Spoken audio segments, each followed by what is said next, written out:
short mini course on p-adic number theory. So since there was some technical delays, I think I should just get started. So let me begin by reviewing Mahler's theorem. Last time we gave a proof of Mahler's theorem concerning p-adic interpolation. So if I have a sequence of numbers f of k that are p-adically bounded and they satisfy the following congruence condition, whenever k and k prime are closed p-adically, f of k and f of k prime are also closed p-adically. That's basically the condition. Then if that's the case, there's a continuous function on the p-adic integers that interpolates these values. So that's basically the theorem. And we constructed the power series explicitly last time in this proof of the theorem. So in the last lecture, we showed how this theorem can be used to construct the p-adic version of the gamma function. And in this lecture, we'll discuss the p-adic version of the Riemann zeta function and Dirichlet L functions. So let's begin by reviewing the Kummer congruences. You will recall these were congruences regarding the Bernoulli numbers. And you will also recall that the proof of the Kummer congruences was simple elementary number theory. And the significance of the congruences were not recognized by Kummer. They were recognized by Kubota and Leopold in 1964. And these congruences say that whenever k and k prime are congruent mod phi of p to the e, then essentially bk over k and bk prime over k prime are congruent mod p to the e. There's a fudge factor of 1 minus p to the k minus 1. We don't need to really worry about that. But if you are interested or can understand, it's somehow removing the p Euler factor. Remember, primes, which are numbers which are divisible by p, tend to cause problems, so we remove them from the discussion. We had to do that in the case of the p-adic gamma function. Something similar is going on here in the case of the zeta function. We say what this says is that the sequence of numbers 1 minus p to the k minus 1 bk over k satisfies conditions of Mahler's theorem. And so there is a continuous p-adic function, zeta p of s being not a complex number. S is a p-adic variable. You know, it's an argument in z sub p. And it has the property that whenever you place s equals k, where k is an ordinary integer, it turns out to be the value of the Bernoulli number. So this can be viewed as a p-adic analog of the Riemann zeta function. So it's a very interesting idea that somehow in the 19th century, the Riemann zeta function was discovered. In the 20th century, you have this analog of the p-adic zeta function. Now, most of you may know that the p-adic zeta function, the Riemann zeta function has many properties, and one can ask if there are these p-adic analogs of this. The one important idea is that the Riemann zeta function is a Mellin transform of, or technically speaking, it's a Laplace transform of x to the s. And Mazur asked if there's a similar expression for the p-adic zeta function. And this led him to construct a theory of the p-adic integration and the expression of the p-adic zeta function as an integral transform, and it's now called the Mazur-Mellin transform. So you see, once you get this metaphor in your mind of a p-adic world, a p-adic universe, you can start looking for p-adic versions of theorems that you already know. So in the case of the zeta function, we know the Riemann zeta function can be written as an integral transform. And so the question is there a version of that in the p-adic world? Naturally, integral transform means you need a measure theory. So you have to develop measure theory. So the development of p-adic measure theory is a 20th century discovery. And this was done by several people. Mazur applied that theory to write the zeta function that we just discovered on the previous slide as an integral transform. So how he ended up doing was he discovered a measure. This measure is given by if I tell you what the measure is on open sets, the open sets are translates of p to the n. And if I tell you what the measure is, that measure turns out to be this quantity. And if you put this quantity in, you do the integration, lo and behold, you get 1 minus p to the k minus 1 minus bk over k. Now, I'm not going to do this. It's done very neatly and very in an elementary sort of way in Koblitz's book on p-adic numbers. So you may find that exposition there. But that's the idea behind this whole result. Now, we've discussed the Riemann zeta function and the p-adic versions of that. The next step that Kubota and Leopold were interested in is if there's an analog of Dirichlet L functions. So let me review what Dirichlet L functions are. So here's Dirichlet. Obviously, he didn't live for very long. He died at the age of 54, but certainly was instrumental in developing major ideas in number theory. The Dirichlet L functions were introduced by Dirichlet in 1850 when he proved using these functions that there are infinitely many primes in any given arithmetic progression A mod F. Character chi mod F is homomorphism from group of coprime residue classes, and we define chi of n just to be simply chi of n modulo F. If n and F are not coprime, we just set chi of n to be 0. And then Dirichlet discovered that you have this nice series that you can construct, and these series converge for real part s bigger than 0 whenever chi is not the trivial character. What's a trivial character? The character that sends everybody to 1. That's a trivial character. So if it's not the trivial character, then you have this remarkable analyticity property for real part s bigger than 0. And it extends to an entire function and satisfies a functional equation of the following form. I'm going to give that to you in here. Now, by the way, it's important to note that even though Dirichlet discovered LS chi, he didn't discover the functional equation. That comes from the work of Hurwitz. I'm going to talk about that later. So just as the Riemann zeta function extends to the entire complex plane and satisfies a suitable functional equation, so does LS chi. And if D is a divisor of F, a character chi mod D can be extended to a character mod F simply by setting chi of n to be chi of n mod D. If n is coprime to F, well, then n is also coprime to any divisor. So you can certainly construct, define chi in this fashion. And such a character formed in this fashion is called imprimitive if D is a proper divisor. And a character is called primitive if it is not induced from a proper divisor. So henceforth, we'll just talk about primitive characters mod F, meaning these are characters coming genuinely from modulo F and not from something lower.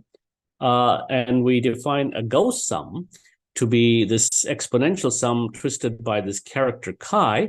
This is just a technical device, which I need to introduce because the L function fudged up with the gamma function satisfies a functional equation, which is basically this, that zeta S chi is equal to W chi zeta 1 minus S chi, and W chi is a root number defined in terms of the Gauss sum. So W chi is tau of chi divided by I to the A square root of F. So here chi bar is the complex conjugate of character of chi. Now, as I said, even though Dirichlet discovered his L-series, he did not prove this theorem.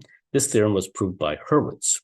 And interestingly enough, Dirichlet was fixated again as his L functions were functions of real variables. And it was only Riemann who 10 years later insisted that we look at these functions as functions of complex variables. Now, the values of LS chi at negative integers are interesting, just like the problem that Euler discussed about special values of the zeta function at even integers versus odd integers. A similar problem arises for Dirichlet L functions, LS chi, and it was first solved not in the classical way that Euler had set it up. It was first solved by Hecke actually in the 20th century. Weird as it sounds, it could have been done by Euler, but Euler never did it. But it turns out that you can write down the special values of LS chi at S equals even integers when chi is an even character, and S equals odd numbers when chi is an odd character. I'll talk about these when a character is odd or even in a second. So just as we were able to determine zeta 1 minus k for any positive integer k, we can ask if we can determine explicitly L of 1 minus k chi and relate the answer to Bernoulli numbers. Remember, in the case of the p-adic Riemann zeta function, it was the interpolation of zeta 1 minus k that allowed us to show the existence of the p-adic Riemann zeta function via the Kummer congruences. So the question arises now whether something similar can be done at L1 minus k chi. Now, it turns out this is the case, and we're going to use the method of generating functions to derive these formulas. I already alluded to this method before, and it's convenient to consider in this context the asymmetric form of the functional equation. So I'm going to not write the functional equation the way I did in the earlier slide, but rather in this what's called the asymmetric form. It looks messy, but it's not that bad. So L1 minus S chi bar turns out to be equal to LS chi times this fudge factor, gamma of S, the cosine function, and all this other stuff with the Gauss sum. And if this functional equation is correct, if chi of -1 is 1, in that case, we call chi an even character. And L1 minus S chi bar is equal to something similar, but the cosine has now been replaced by the sine function, and the constants have been fudged a little bit, and the gamma S has been replaced by gamma S plus 1. And this happens if chi is an odd character. And how did I do this? I went to the functional equation, and I used this gamma S, gamma 1 minus S equal pi over sine pi S, something that we talked about last time. And the Legendre duplication formula. So here is a gamma 2s. It can be written in terms of gamma S and gamma S plus a half. Now, I told you one interesting paradigm for research is to ask ourselves, what are the p-adic analogs of things that we already know? So here again, an interesting case in point is this is a duplication formula, and we discussed already the p-adic gamma function yesterday. So you can ask as an exercise, find the p-adic analog of this. And then there are more identities, what is called the distributional property of the gamma function. The distributional property of the gamma function must have a p-adic version. So it'll be a nice exercise for some of you who are interested in these things to perhaps look at these problems for research. Now, let's get back to the question of evaluating L minus K chi. Using the asymmetric form of the functional equation and Stirling's formula, we can give an estimate for L minus K chi. And this estimate allows us to construct a power series. The power series whose coefficient is essentially L minus K chi minus x to the k of k factorial. And then we can prove that it actually is practically a geometric series. Not quite, but practically.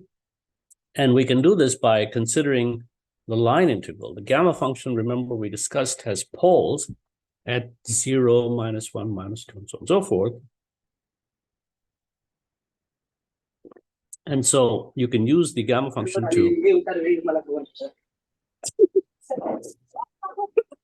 Pardon me, is there a question? I don't think so. I will just check if some mic is unmuted. Just give me all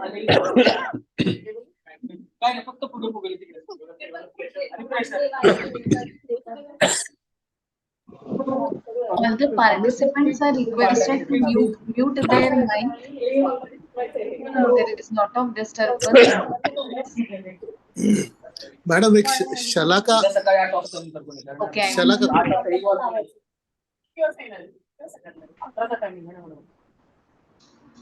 Sir, sorry for the disturbance. Please continue. Okay. Yeah. So on one hand, we can write this power series as a vertical line integral, and then move the line of integration to the left, picking up the pole residues from the poles. And when you do that, you end up getting summation chi of n e to the minus nx. Now, since chi is a character mod f, it only depends on what arithmetic progression n belongs to modulo f.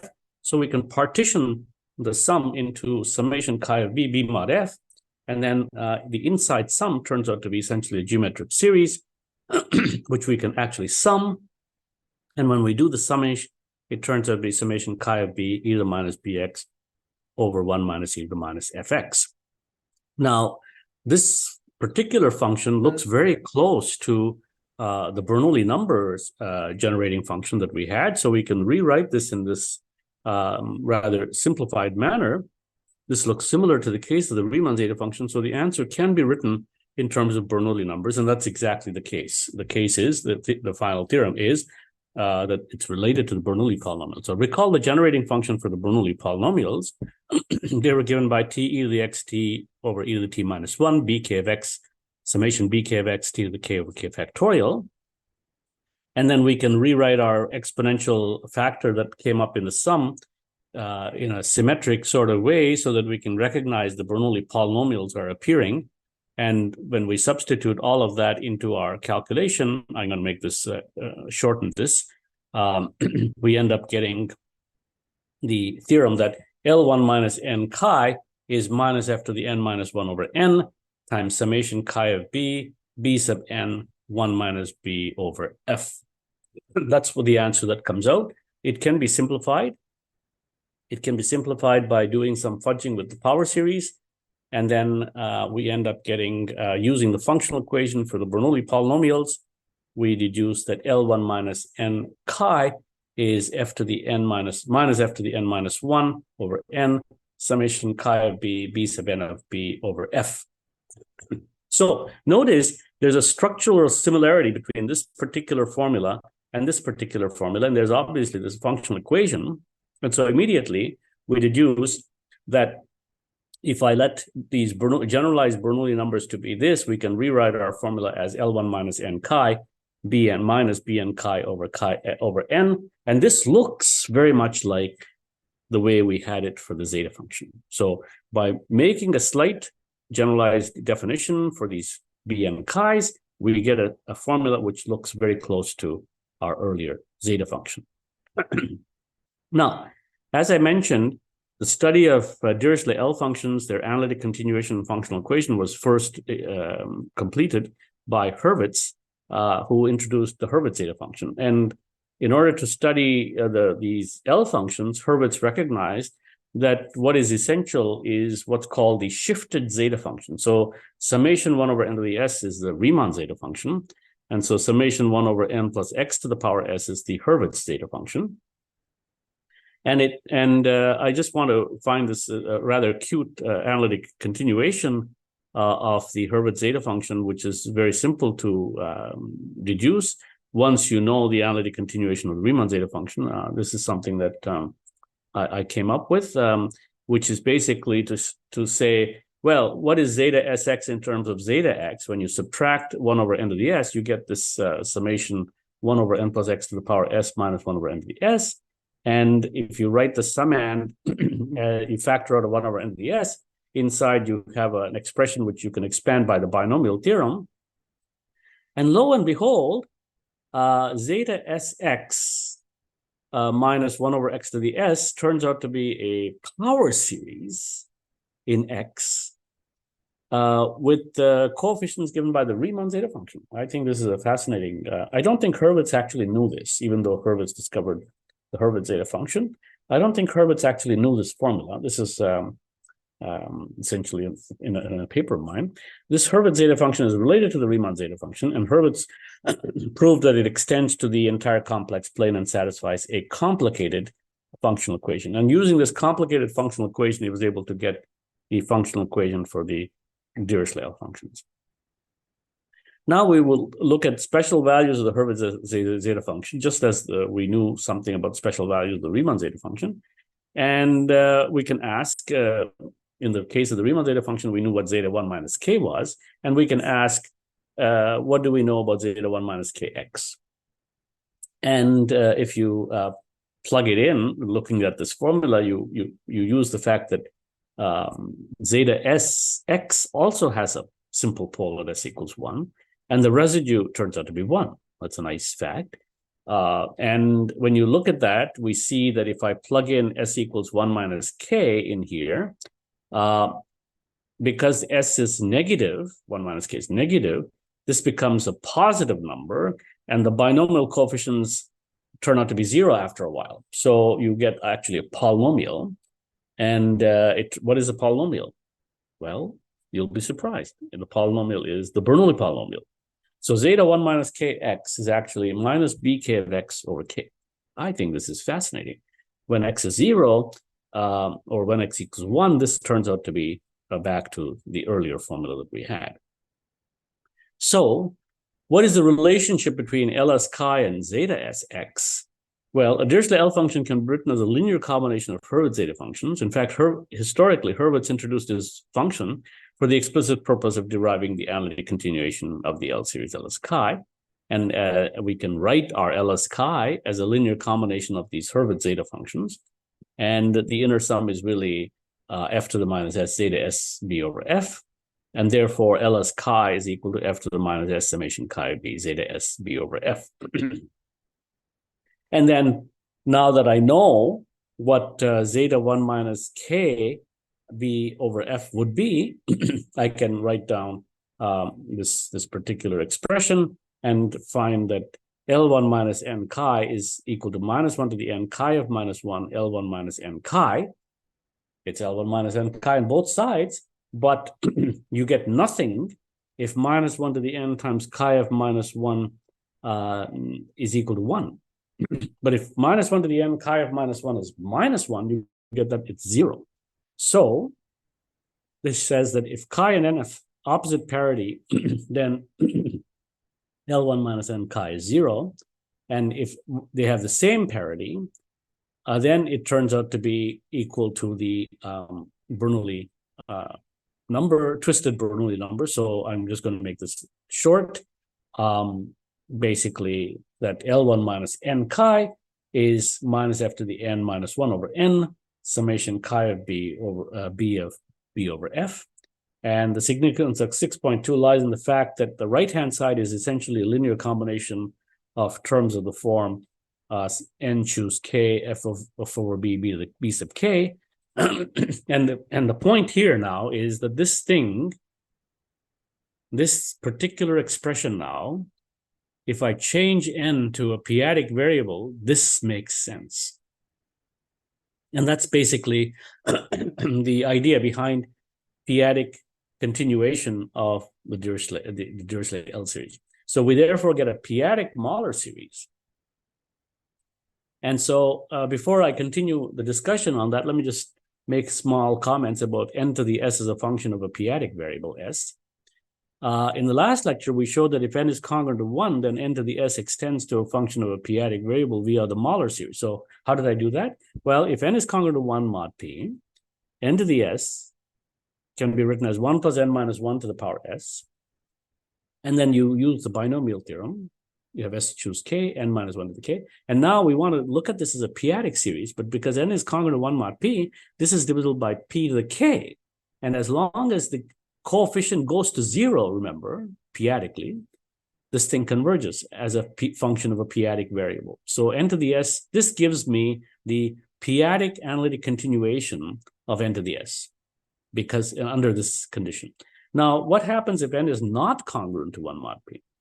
For general n, we will write our s as S0 plus P minus 1 S1. You can do this by the division algorithm. You take S, you divide by P minus 1 and get a remainder.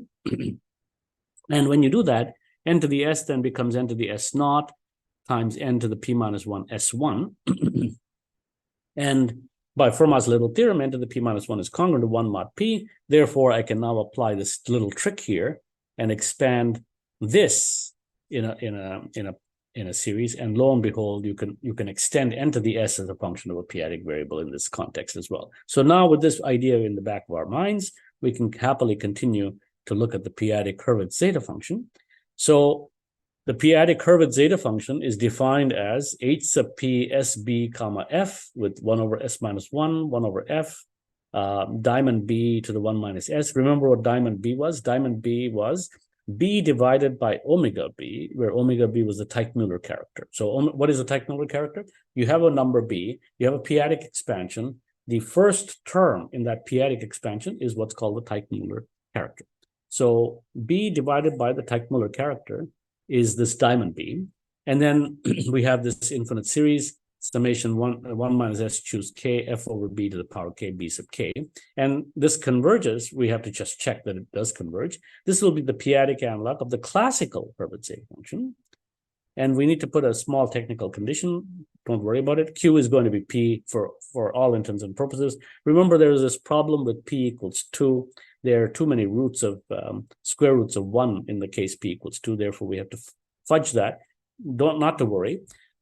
So suppose now Q divides capital F times little f, and B and P are relatively prime, then HPSBF is analytic for S not equal to 1 and S in C sub P, satisfying the condition that S lands in this p-adic disk, and at S equals 1, it has a simple pole with residue 1 over F. So this is what we have to prove, and I'm just going to tell you the proof is very simple. We are going to be using the Mahler theorem from last time, that if I have a power series, f of x equals summation x choose n, a sub n, and if the p-adic valuation of a sub n satisfies this estimate m times r to the n for some r which is less than 1, and it's less than this p to the minus 1 over p minus 1, then f of x can actually be expressed as a power series with a radius of convergence at least equal to capital R. And so we're going to apply this theorem to our power series that we just managed to get, which is summation s choose k f over b to the power k b sub k. Now, where did I get this power series from? I got this power series from interpolating L1 minus n chi in terms of Bernoulli numbers. So the Wann-Stout-Clausen theorem tells me that the denominators of b sub k are not too bad. In fact, that they're square free. Okay, so once we know that, you can plug that in. There's no big p in the denominator. This is going to be very large p-adically. Remember, capital F is essentially p. Capital F is essentially p. So therefore, you get this estimate, and we can therefore take r equals 1 over p and capital M equal to p in the theorem. So a stronger estimate holds for p equals 2, and we're going to skip that. So the conditions of theorem 5.6 are verified for this particular series. And in either case, this series converges in this disk given by q times p to the minus 1 over p minus 1. And 1 is an element in this disk because any point in the p-adic is its center. And so therefore, this proves that we can also put change S into 1 minus S, and this particular series converges p-adically, it's analytic. And we already remarked that diamond b to the S is analytic in D in the previous slide. And so is diamond b to the power 1 minus S.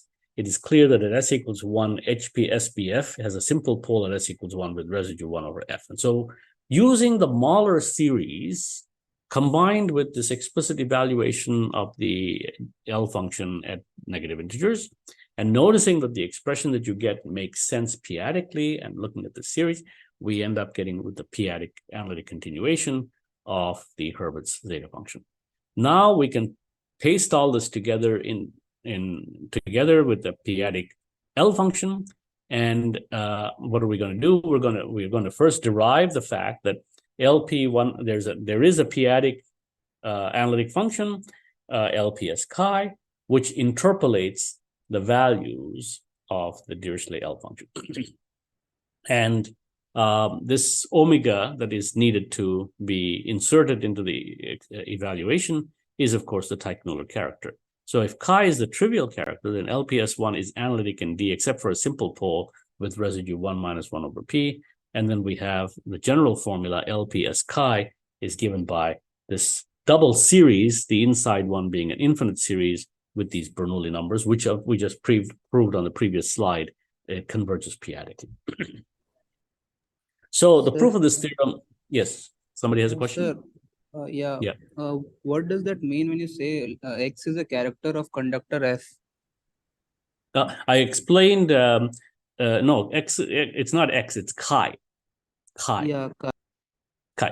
Yeah. So a character is a mod F is either primitive or imprimitive. If it's called imprimitive if it actually came from a lower modulus, and it's called primitive if it comes from the modulus F itself. And so the conductor of a character is the modulus where it's coming from. So in the case of character chi being primitive, we're saying that the conductor is F. Okay? Yeah. and if it is non-primitive, then it's a divisor of that. Yeah, it's a F. divisor. Yeah, and we Okay. can it's the conductor is a divisor of that, proper divisor. And as just like in classical analytic number theory, you have to separate characters which are primitive versus characters which are imprimitive. The analytic continuation exists for all of them, but the functional equation of a Dirichlet L-series with an imprimitive character is not so simple as you think. It is only clean and neat for primitive characters. Okay? Sure, Yeah. thank you. Yeah. So something similar is going on with the p-adic L function as well. So the formula for LP of S chi was given in terms of the Hurwitz zeta functions here, p-adic Hurwitz zeta functions.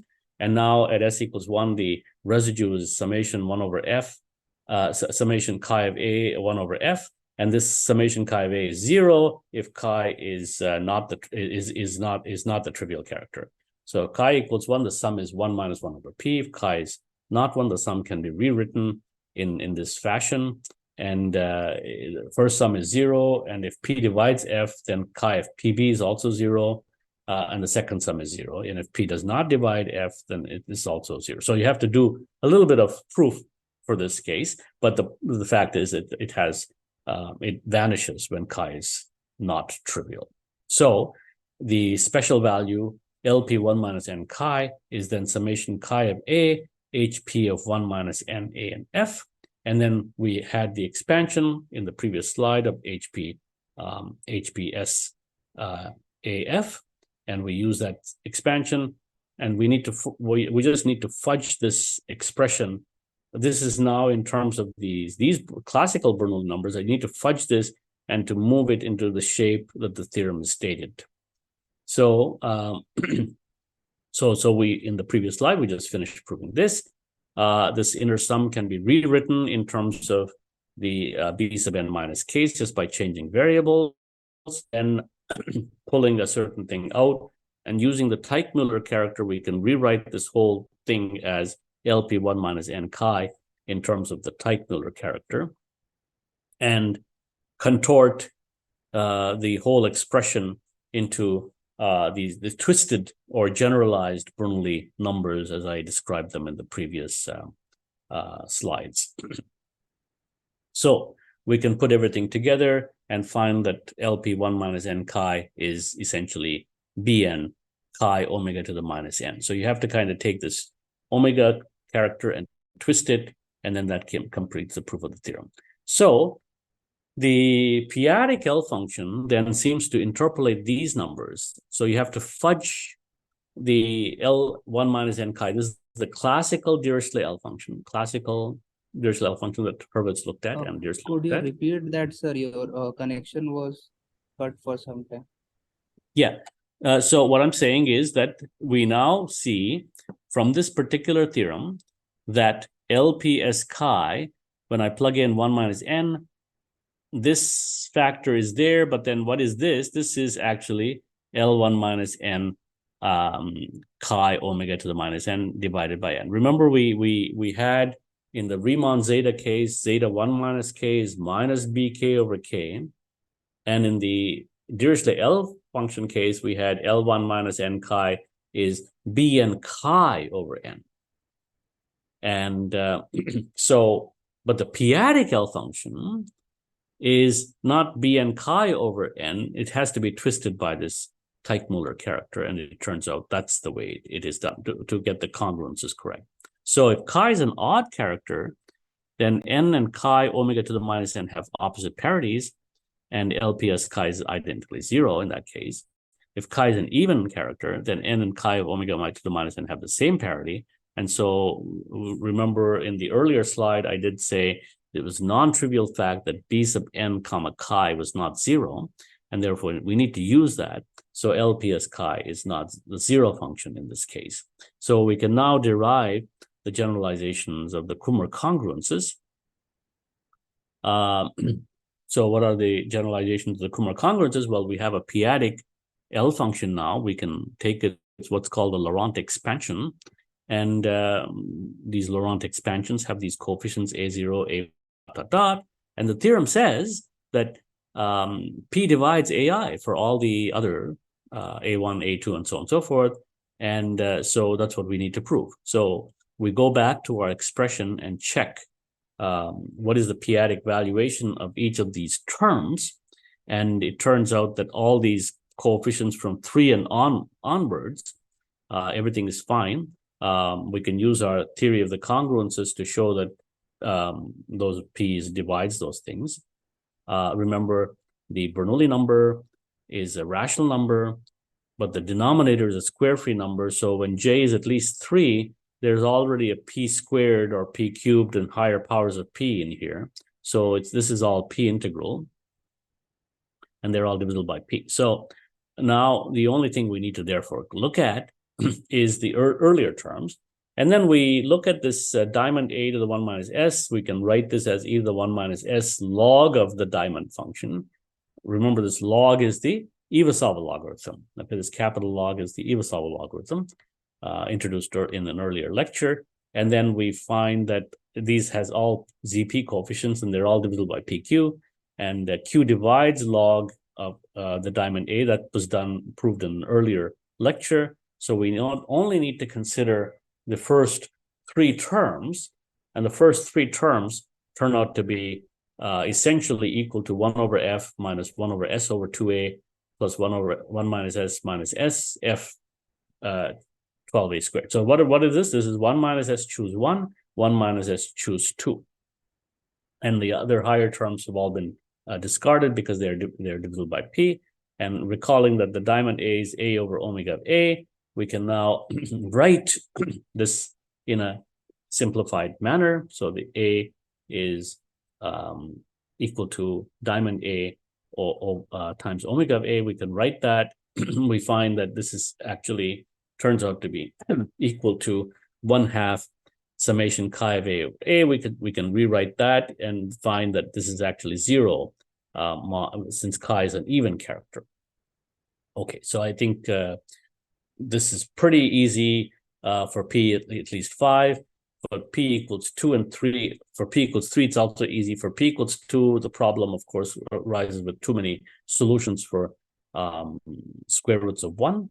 And when you put it all together, though, it clicks in a neat sort of way. And so the only thing now we need to check is that this a1 is divisible by p.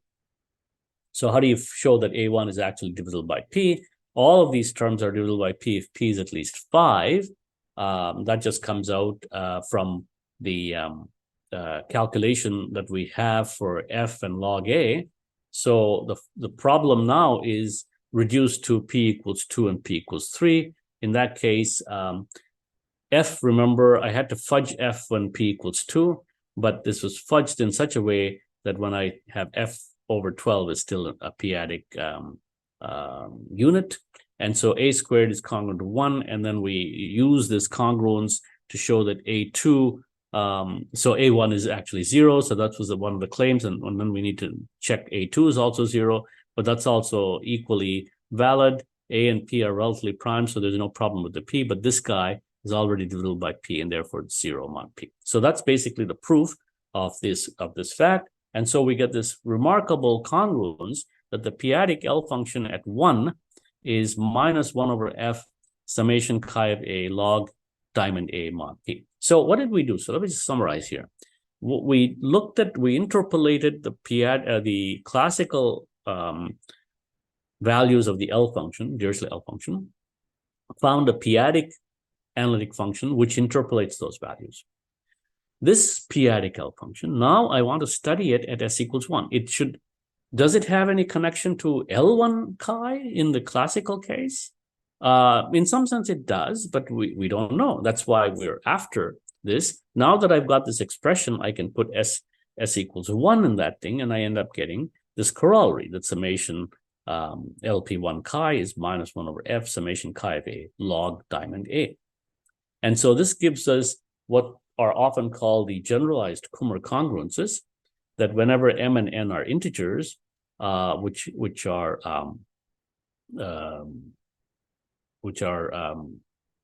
LPM chi and LPN chi are congruent, and both. The fact of the matter is, when I look at the p-adic expansion, the first term is the only thing that matters. Both sides are congruent to a0. Therefore, this is obvious because I just finished showing that the Laurent expansion of the p-adic L function, all the coefficients from 1 onwards are divisible by p.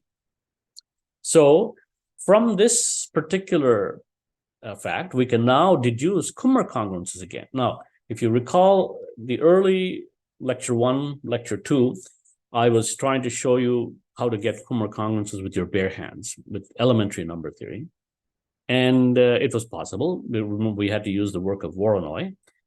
But now I'm saying that if you took the theory of the p-adic Hurwitz zeta function and discussed the existence of p-adic L function, and after having proved that, you can now deduce the Kummer congruence. So this is an alternate route in order to deduce the Kummer congruences. And the proof of this fact from the generalized Kummer congruences is just, again, chasing the coefficients.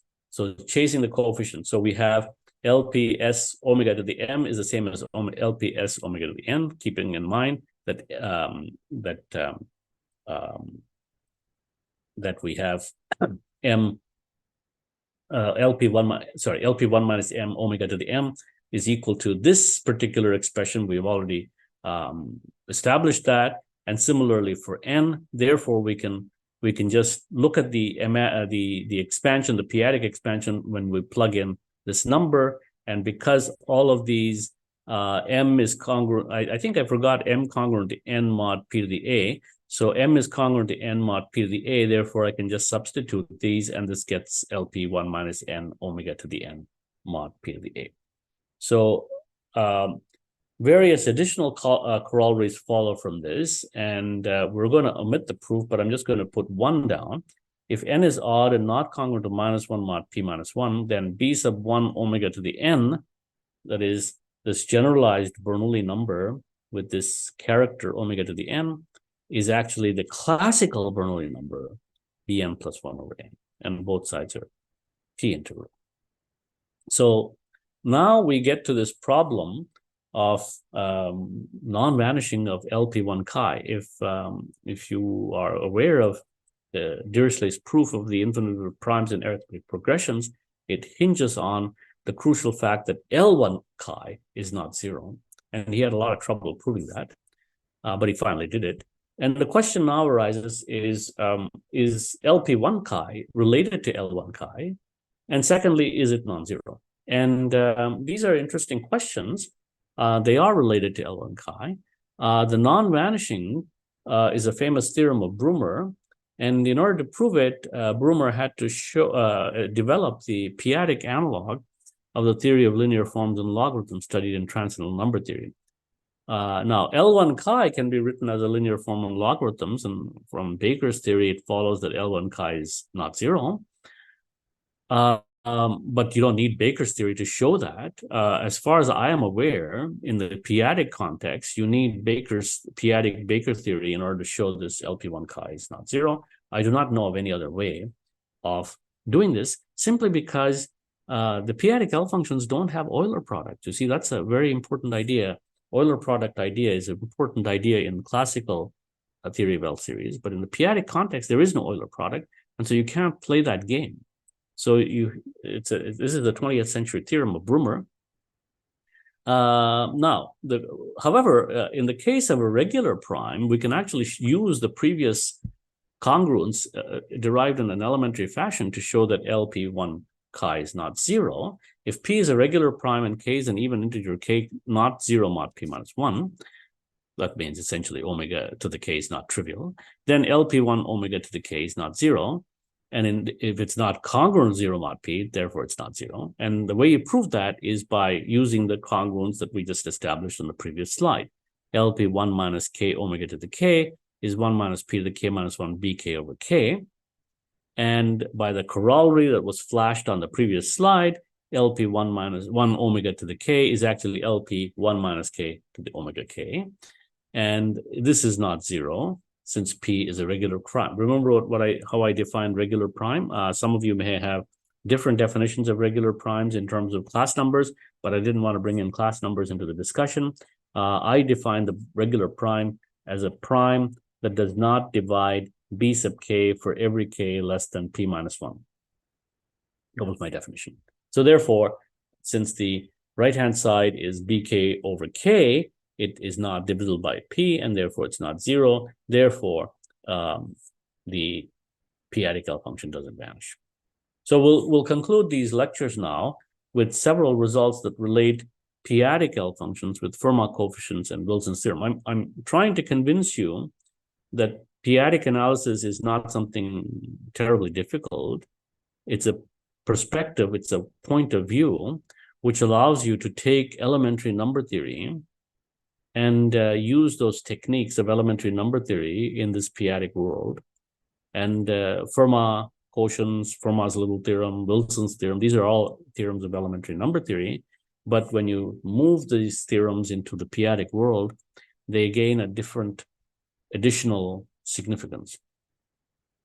So question, are there infinitely many primes p such that 2 to the p minus 1 is not congruent to 1 mod p squared? So 2 to the p minus 1 is congruent to 1 mod p. That's Fermat's little theorem. Are there infinitely many primes that it's not congruent to 1 mod p squared? The answer, unfortunately, is not known. But it is yes if we assume the ABC conjecture. I'm not going to talk about ABC conjecture, but I thought I'd just flash this result. So you can see some very elementary questions that you can ask in high school require more mathematics in order to answer them. This is one of them. But I want to point out that this particular question can be related to p-adic L functions. And that's what I, point to this particular thing. LP1 chi is minus 1 over p summation chi of a log of diamond A. Keep in mind that's capital log is the Iwasawa logarithm. And we proved in a previous lecture that log of diamond A is equal to p times f of A, where f of A is the Fermat quotient. And therefore, now I want to relate these Fermat quotients to the p-adic L function by proving this theorem that LP1 chi is summation chi of A to the p minus 1 over p. And we can also relate Wilson's quotients to Fermat quotients. And it turns out that LP1 chi, the Wilson quotient is the sum of the f of A's. And LP1 chi is the sum of the f of A's, but twisted by chi. So this is for a non-trivial character. This is for a trivial character. And now all of you know about orthogonality of characters. So I can solve for a to the p minus 1 over p. And when I solve for it, I end up getting this expression, which gives you, by setting a equals 1, I get a congruence for the Wilson quotient. Again, by the way, how often is this divisible by p is an unsolved problem. Are there infinitely many primes for which this is actually divisible by p? But this is now telling you that if it's divisible by p, this means the summation of these p-adic L functions must vanish. In particular, we deduce that 2 to the p minus 1 congruent to 1 mod p squared if and only if certain linear combination of values LP1 chi vanishes mod p. Now, I mentioned this result because I think some of my postdocs are listening, and they're interested in transcendental number theory and in the classical sort of sense. And I just wonder, since each LP1 chi is a linear form in p-adic logarithms, I just wonder if some sort of linear independence result, because the right-hand side is still, again, a linear form in logarithms, and if that could be used to show when that is 0 or not 0, we could perhaps give some new insight into this problem of the vanishing of Wilson's quotients mod p. So future directions. I hope these introductory lectures have stimulated your interest in making a further study of p-adic number theory. I know I went fast, but time is short. This is all very much an introductory invitation for you to run to the library after these lectures and to explore these p-adic worlds. I really, really mean it, that the p-adic worlds have not been researched to the extent that classical real numbers has. It's an exciting area combining elementary number theory with p-adic analysis. And the p-adic viewpoint gives new perspectives on old questions. I tried to illustrate that with Wieferich primes and Fermat quotient questions. And at the same time, the p-adic perspective gives further insight into algebraic number theory. I didn't go there. I tried to minimize it and downplay it. Remember, we discussed extensions of rational numbers, algebraic number fields, and how to extend a p-adic metric to these higher extensions. And so there's a p-adic world, one for each prime ideal p in the general context. So several introductory books that I would invite many of you, the youngsters that are sitting in the virtual audience. The first one is Koblitz's book, p-adic numbers, p-adic analysis, and zeta functions. It's a very readable book. It's a graduate text in math. It's published by Springer. Then there's my book, Introduction to P-adic Analytic Number Theory, which is here. This book published by the American Math Society and the International Press. And then there's a third book, which is also very gentle, Gouveia, P-adic Numbers. They're more complicated books, but these books are really at the undergraduate level. And so they should be accessible to all the students trying to understand or at least learn. You don't want a book which intimidates you. You should never write a book that intimidates people. Rather, you should write books that are helpful. And all these three books, in my opinion, are extremely helpful. Gouveia is very elementary, but it's a bit slow. But if you want to jump right into these worlds, either my book or Koblitz's book does it in under 200 pages.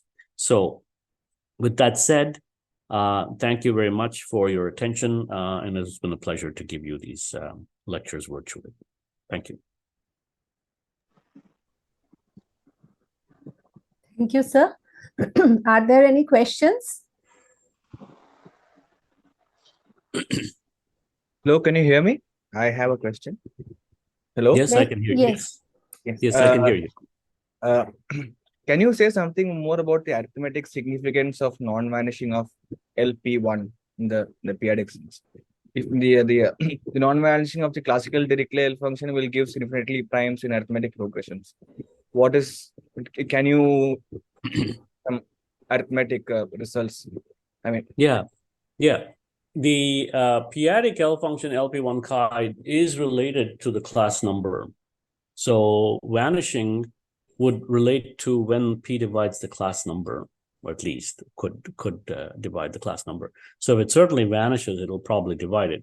Now, the other interesting feature is these p-adic L functions have versions. I mean, now that we've opened up the world, the p-adic world, we can talk about other L functions that perhaps have p-adic incarnations. The most prominent example that comes to mind is the L function of an elliptic curve, which of course you know is very important in the proof of Fermat's last theorem.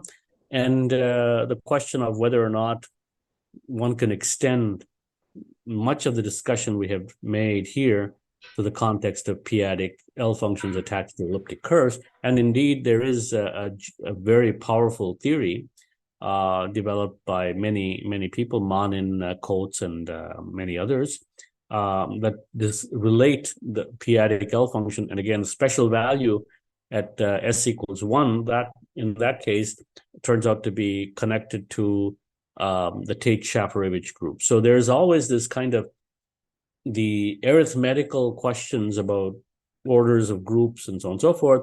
Somehow the p-adic incarnations give us something about p divisibility of the orders of these groups. So in the case of LP1 chi, it'll give us something about p divisibility of the class number of the p cyclotomic field. And in the case of the elliptic curves, it'll give us something about p divisibility of the Tate-Shafarevich group and things like that. So it's still in its infancy. Those are the only two examples that I know. I think there are a few more examples, especially this motivic p-adic L function theory that people are developing. There might be more examples that I'm not aware of, but these are two of the most important examples where the value of LP1 chi bears some relationship to the p divisibility of a certain group. okay, so thank you. Yeah. Any more questions?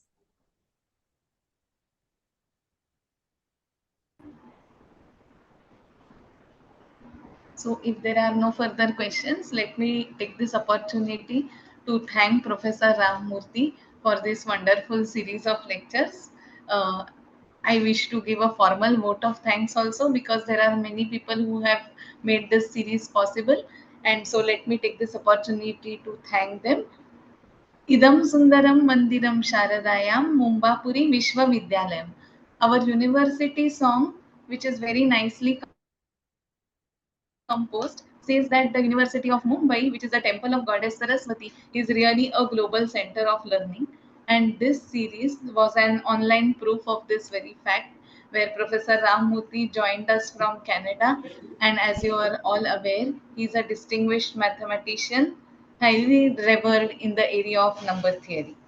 He took us on this 5 day long journey, and he was very happy the day Bharat Mata made a soft landing on the moon.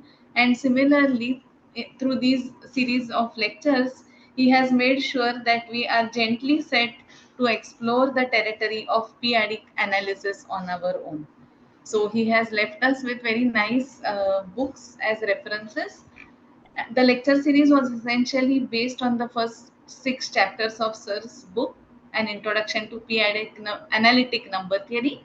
Each lecture was full of beautiful mathematics, and we learnt many lemmas like Krasner's lemma and many theorems like von Stout-Clausen, Strassmann's theorem, Mahler's theorem, etc. On behalf of the Department of Mathematics, University of Mumbai, I thank Professor Ramamurthy for sparing his valuable time and giving us lots of insights into this world. He was very kind to accommodate our various requests at various times, very patient.